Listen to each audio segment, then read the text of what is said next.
Өнөөдөр бүгдээрээ яагаад явуулах үед, яагаад ямар нэгэн зүйлийг та хүчлэхгүй байх үед тэр зүйл тань руу татагддаг вэ гэдэг талаарх ертөнцийн хуулийн талаар суралцах болно. Ямар нэгэн зүйлийг үнэхээр өөрийнхөө амьдралд татахыг хүсэж байгаа бол нэг зүйлийг үнэхээр манифест хийж чадахгүй байгаа бол өнөөдрийн энэ бичлэг үнэхээр танд тустай байна гэж бодож байна. Тэгээ Монголд нэг ийм үг байдаг штеп. Хүсвэл хясна гэд.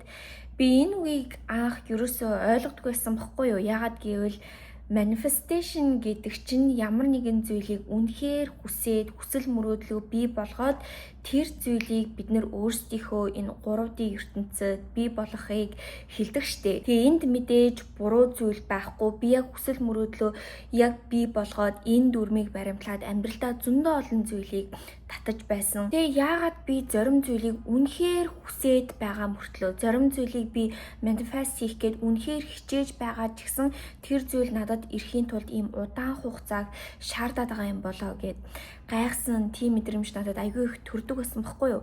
Тэгээ үүнийг ер нь учрыг ойлгох гээд зөндөө олон ном уншдаг байсан. Зөндөө олон тэгээ бясалгалын анги руу яваал ер нь бол шийдлийг олох гээд айгүй хичээдэг байж байгаад би бүр яг энэ жил тэр гол гогцоогийн тайлцсан юм шиг санагдсан. Энэ нь юу байсан бэ гэхээр бид нар хүн төрлөختөн байгаа зү. Энэ хорвоо ертөнц дээр хүсэж байгаа бүх зүйлээ манифест хийх боломжтой. Гэхдээ ямар үед бид нар манифест ерөөсөө хийж чаддгүйгээч тэр зүйлээс таны амьдрал, таны үнцэн та тэр чигээрээ тэр зүйлээс хамааралтай болох үед. Хэрвээ та энэ зүйл байхгүй бол би хинч биш, энэ зүйл байхгүй бол миний амьдрал утга учиргүй гэж бодож байгаа бол та тэр зүйлийг татахад маш их хэцүү, маш удаан хугацаа шаардна. Яагаад гэвэл энэ нь одоо ертөнцийн хуулиас айгүй нөгөө гажиж байгаа хгүй юу? Бидний сүнс яагаад энэ дэлхий дээр хүн болж төрсөн бэ гэхээр бид нар ямар нэгэн зүйлийг туулаад, ойлгоод, мэдрээд, суралцаад үүгээрээ дамжуулж бид нар өөрийнхөө бодол дээрээ ажиллаад, далд бодол дээрээ ажиллаад тэгж байж ямар нэгэн зүйлийг бид нар энэ хорвоо ертөнц дээр бий болгож чаддаг, бүтээж чаддаг, манифест хийж чаддаг. Тэгэхээр энэ нь юу гэсэн үг вэ гэхээр та ямар нэгэн зүйлийг манифест хийхин тулд ямар нэгэн зүйлийг татахын тулд тодорхой хэмжээний хичээл ч юм уу ямар нэгэн зүйлийг суралцсан байх хэрэгтэй байгаад байгааз. Гэтэл бид нар яадаг вэ гэхээр бид нар зүгээр л манифест хийхийг хүсдэг тийм үү? Би зүгээр л энэ зүйлийг татмаар байна, тэр зүйлийг татмаар байна. Би энэ зүйлийг хүчлэхгүй л бол энэ зүйл миний амьдралаас явчихна гэсэн тийм бодолтой, тийм хандлагатай бүх зүйлд ханддаг. Гэхдээ та тэр зүйлийг татахын тулд таны далд бодол, таны бодол та өөрчлөгдөх хэрэгтэй. Хүний бодол өөрчлөгдөх үед, хүний харах өнцөг өөрчлөгдөх үед тэр хүний амьдрал тэр чигээрээ өөрчлөгдөж эхэлдэг. Жишээлбэл би өмнө нь YouTube-ээр зөндөө олон нөгөө явуулалтын хуулийг ярьжсэн штеп. Одоо хэрвээ таны амьдрал янз бүрийн токсик хайр ч юм уу, таныг хайрладгүй залуу байгаа бол эсвэл таныг хайрладгүй найзууд байгаа бол та тэр хүмүүсийг явуулах хэрэгтэй. Явуулж чадахгүй ингээд зураал байна штеп. Тэгвэл та өөрийнхөө хувь заяанд нөлөөлөд зогсохгүй тэр хүний хувь заяанд ч гэсэн нөлөөлж байгаа гэсэн. Амьдралд ч гэсэн явуулахыг хүсэхгүй тийм хүмүүс миний амьдралд зөндөө байсан. Угаасаа энэ нь тийм амархан зүйл биш штеп.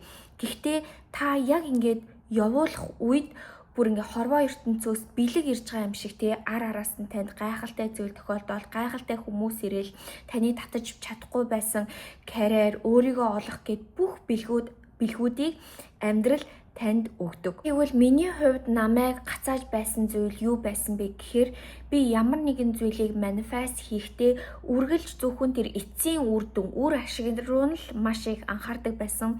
Би заавал энэ карьерд хүрмээр байна. Би заавал энэ бизнесийг татмаар байна. Би заавал тэр энэ эцсийн үр дүнг нь л хурдан авмаар байна гэсэн тийм сэтгэлгээтэйгээр бүх юмд ханддаг байсан бохгүй юу? Тийм болохоор би ингээл дандаа ингээд ямар нэгэн зүйл рүү яардаг, ерөөсөө амарч чаддгүй. Тэгээ тэр зүйлээ авч чадахгүй болохоор маш их стресстэй, эсвэл өөрийгөө чухал биш үн цэнэгүй хүнээр хардаг, өөрийгөө хинж бишээр хардаг. Тэгээ сэтгэл готролд ордог ч юм уу. Тийм байсан. Миний ойлгосон хичээл юу байсан бэ гэхээр Энэ хорвоо ертөнцийн дээр байгаа зү хамгийн чухал үн цэнтэй хүн нь бид нар өөрсдөө. Та бодоод үзтээ таны манифест хийхийг хүсэж байгаа бүх зүйл хэрвээ та байгаагүй бол эдгээр зүйлс юу ч биш. Энэ хорвоо ертөнцийн дээр та хамгийн чухал хүн бөгөөд бид нар ямар нэгэн зүйлийг суралцаад бүтээж бий болгохоор ирсэн бөгөөд бид нар ямар нэгэн зүйлийг манифест хийх энэ үйл явцдаа аз жаргалтайгаар тэр зүйлийг хийж бүтээх хэрэгтэй. Аз жаргалтайгаар энэ амьдралын өгч байгаа бүх зүйлийг утга учирыг ойлгоод туулж сурах хэрэгтэй. Та энэ жишээг бодоод үзээрэй. Жохон байхдаа ингээ хүүхдүүд элсэн дээр очиод тоглодог штеп. Элсэн дээр очиод элсээр янз бүрийн барилга барих ч юм уу. Эсвэл та гэртээ жохон байхдаа зөндөө олон эвлүүлдэг тоглоомоор зөндөө олон ийм зүйлийг барьж бий болгож байсан гэж бодож байна. Энэ үед яадаг вэ гэхээр бид нарт яг тэр тоглоод барьж хийж байгаа үйл явцсандаа айгүй тийм аз жаргалтай байдаг тийм үү. Тэгээд эргээд тэр зүйлээ барьчингуудаа бид нар тэгээ эргээл нураачдаг штеп. Яг үүнтэй адилхан хэрвээ таны амьдралд танд ямар ч тийм үрж бий болгох үйл явц байхгүй, амьдралаас мэдрэх туулах зүйл байхгүй, хэрвээ таны хүсэж байгаа бүх зүйл танд байсан бол ямар байх байсан болоо? Одоо ингээд таны толгойд буухгүй байгаа бахалтай, гэхдээ бүх зүйл бэлэн байсан бол яг үнийг хэлэхэд амьдрал ямар ч утга учиргүй санагдана. Та нарт бас угаасаа энэ зүйл айгүйх тохиолдож ирсэн гэж бодож байна. Та нар ингээл ямар нэгэн зүйлийг амар их хүсдэг штеп.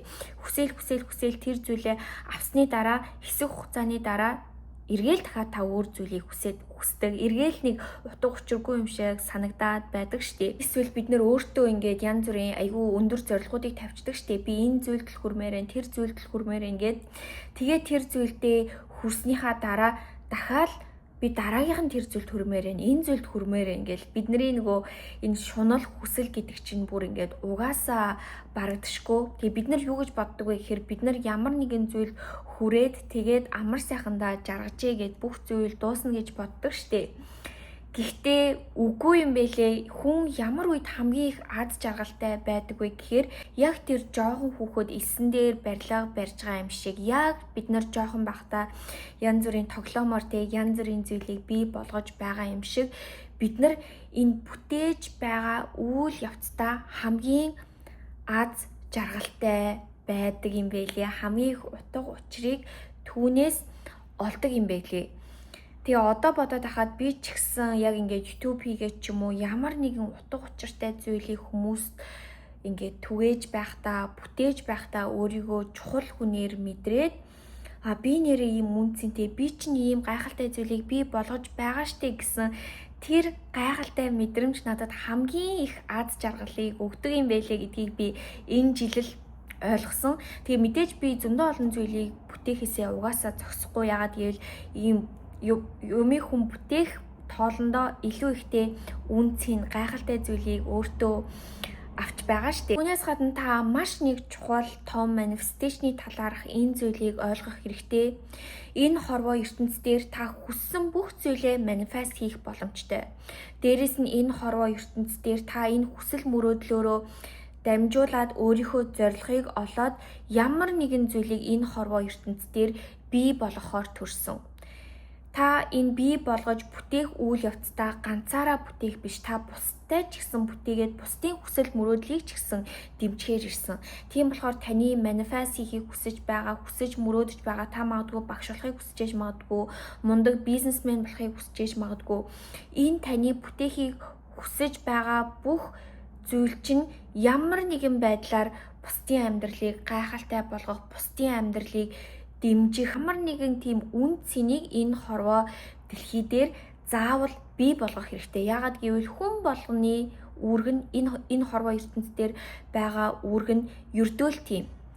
Гэхдээ бид нар ихэнх үед яадаг вэ гэхээр за би энэ том амжилтанд хүрэхгүй л болохгүй, ингэхгүй л болохгүй. Түүнийхээ дараа би хин нэгэн туслана.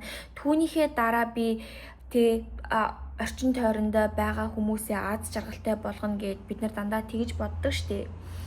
Ялангуяа би дандаа тэгдэг байсан бохгүй юу. Гэхдээ энэ нь хамгийн буруу юм байлээ. Хэрвээ танд амьдрал утга учиргүй санагдаад, хэрвээ та амьдралаас утга учирыг хайж байгаа бол та зүгээр л өнөөдөр хин нэгэнд гоё үгийг хэлээд үз. Өнөөдөр хин нэгэнд чадлаараа зүгээр туслаад үз. Чадлаараа зүгээр өгөөд үз. Энэ үед та өөрийн ирэхгүй тийм аз жаргалтай утга учирыг амьдралаас мэдэрнэ. Дээрээс нь танд амьдрал, хорвоо ертөнц, гайхалтай зүйлийг таны амьдралд бэлэглэнэ. Хэрвээ та өөрийнхөө чухал хүн гэдгээ мэдрээд өөрийнхөө зорилго, утга учирыг л амьдралаас олж авах юм бол өөрөө ирэхгүй танд аз жаргал цаанаас чинь мэдрэгдэн. Тэгээ миний хувьд ч гэсэн тэгж байгаа. Би заавал энэ зүйлд хүрэн, заавал энэ зүйлд хүрэн, түүнийхээ дараа би аз жаргалтай болно, түүнийхээ дараа би бусад туслана гэж бодгоо болцсон. Өнөөдөр би хэрхэн өөрийнхөө хийх ёстой зүйлийг хийгээд бүтээгээд явах вэ? Энэ дундаа хэрхэн өөрийгөө стресстүүлэхгүй аз жаргалтай байгаад хажуугаар нь хайртай хүмүүсээ ч гэсэн дэмжих вэ? Хажуугаар нь би өөр зөндөө олон хүмүүст хэрхэн тусалж чадах вэ гэдэг талаас нь боддог болсон. Өнөөдрийн энэ бичлэгийг би танд ойлгуулж чадах хэмжээгээр уг нь бол хийлээ. Тэгээд өнөөдрийн энэ бичлэг хэрвээ танд таалагдсан бол заавал комент үлдээгээрэй. Тэгээ хэрвээ танд өнөөдрийн бичлэг ямар нэгэн зүйлийг ойлгуулсан бол өнөөдөр та зүгээр л хин нэгэнд гоё хайрыг мэдрүүлсэн үг хэлээд ч юм уу ямар нэгэн гайхалтай зүйлийг өөрийнхөө энэ гайхалтай энергийг бусдад ч гэсэн хуваалцаарай. Тэгээ өнөөдрийн бичлэгийг үзсэн та нартаа үнэхээр их баярлалаа. Дараагийн бичлэгээр дахиад уулзлаа. Баяртай.